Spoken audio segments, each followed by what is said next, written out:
దినవృత్తాంతముల 2వ గ్రంథము 25వ అధ్యాయము.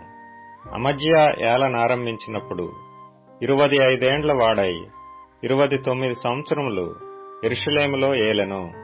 అతని తల్లి యెరూషలేము కాపురస్తురాలు, ఆమె పేరు యెహోయద్దాను.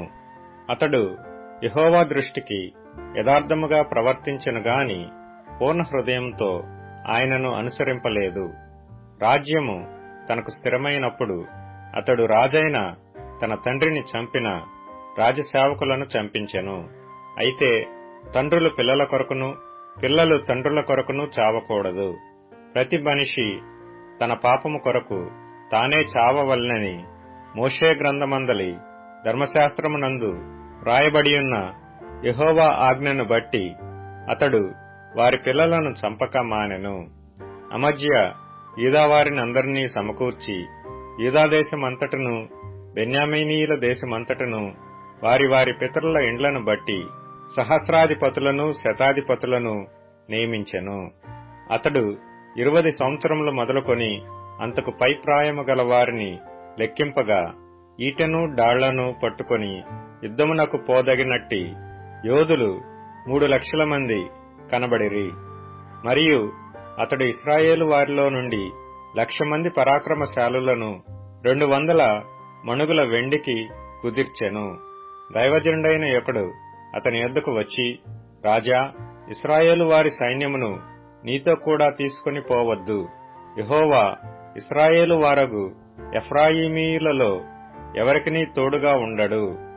అలాగు పోవలనని నీకున్న ఎడల పొమ్ము. యుద్ధము బలముగా చేసినను దేవుడు నీ శత్రువు ఎదుట నిన్ను కూల్చును. నిలబెట్టుటయు పడవేయుటయు దేవుని వశమే గదా అని ప్రకటింపగా అమజ్యా దైవజనుని చూచి, ఇశ్రాయేలు వారి సైన్యమునకు నేనిచ్చిన 200 మణుగుల వెండికి ఏమి చేసేదమని అడిగినందుకు, దీనికంటే మరి అధికముగా యెహోవా నీకు ఇయ్యగలడని ఆ దైవజనుడు ప్రత్యుత్తరమిచ్చెను. అప్పుడు అమజ్యా ఎఫ్రాయిములో నుండి తన యొద్దకు వచ్చిన సైన్యమును వేరుపరిచి మీ ఇండ్లకు తిరిగి వెళ్ళుడని వారికి సెలవిచ్చెను. అందుకు వారి కోపము యూదావారి మీద బహుగా రగులుకొనెను. వారు ఉగ్రులై తమ ఇండ్లకు తిరిగి పోయిరి. అంతటా అమజ్యా ధైర్యము తెచ్చుకొని తన జనులతో కూడా బయలుదేరి ఉప్పు పల్లపు స్థలమునకు పోయి శేయూరు వారిలో 10,000 మందిని హతము చేసెను. ప్రాణముతోనున్న మరి 10,000 మందిని యూదావారు చెరపట్టుకుని వారిని ఒక పేటు మీదికి తీసుకొని పోయి ఆ పేటు మీద నుండి వారిని పడవేయగా వారు తుత్తునీయులైపోయిరి. అయితే తనతో కూడా యుద్ధమునకు రావద్దని అమజ్యా తిరిగి పంపివేసిన సైనికులు షోమ్రోను మొదలుకొని బేత్ హోరోను వరకు ఉన్న యూదా పట్టణముల మీద పడి వారిలో 3,000 మందిని హతము చేసి విస్తారమైన కొల్ల సొమ్ము పట్టుకొని పోయిరి.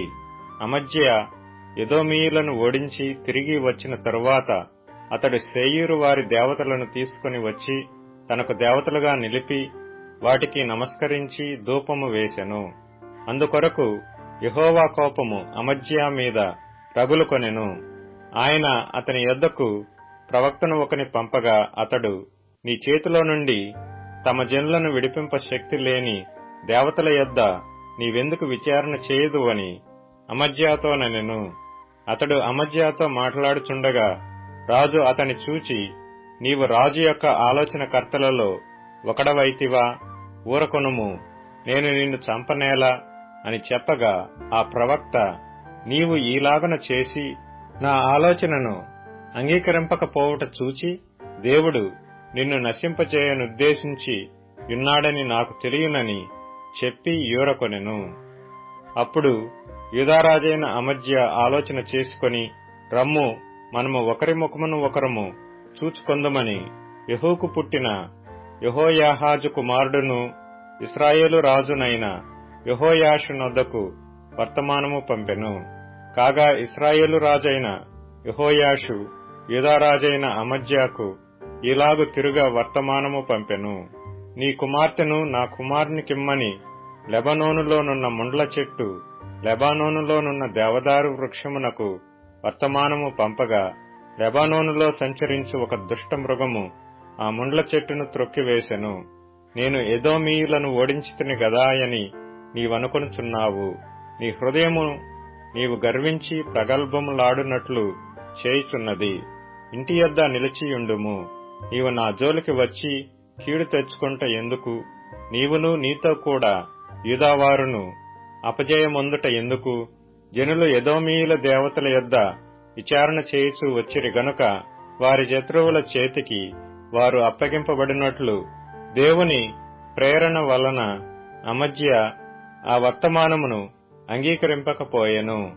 ఇశ్రాయేలు రాజైన యెహోయాషు బయలుదేరగా యూదాదేశమునకు చేరిన బెత్షెమెషులో అతడును యూదారాజైన అమజ్యాయును ఒకరి ముఖము ఒకరు చూచుకొనిరి.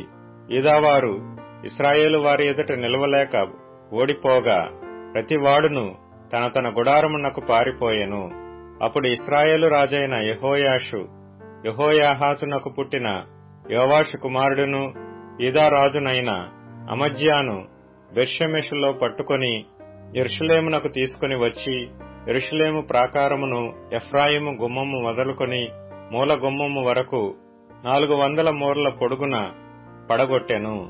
అతడు దేవుని మందిరములో ఓబేదెదోమునొద్దనున్న వెండి అంతయు బంగారం అంతయు ఉపకరణములన్నీయు రాజు నగరమునందున్న సొమ్మును కుదవబెట్టబడిన వారిని తీసుకుని షోమ్రోనునకు తిరిగి వెళ్లెను. ఇశ్రాయేలు రాజును యెహోయాహాజు కుమారుడునైన యెహోయాషు మరణమైన తరువాత యూదారాజును యోవాషు కుమారుడునైన అమజ్యా 15 సంవత్సరములు బ్రతికెను. అమజ్యా చేసిన ఇతర కార్యములు యూదా ఇశ్రాయేలు రాజుల గ్రంథమందు వ్రాయబడి ఉన్నవి. అమజ్యా యెహోవాను అనుసరించుట మానివేసిన తరువాత జనులు యెరూషలేములో అతని మీద కుట్ర చేయగా అతడు లాకీషునకు పారిపోయెను. అయితే వారు అతని వెనుక లాకీషునకు మనుషులను పంపి అతని అక్కడ చంపి గుర్రముల మీద అతని శవము ఎక్కించి తీసుకొని వచ్చి యూదా పట్టణమందు అతని తండ్రుల యొద్ద అతని పాతిపెట్టిరి.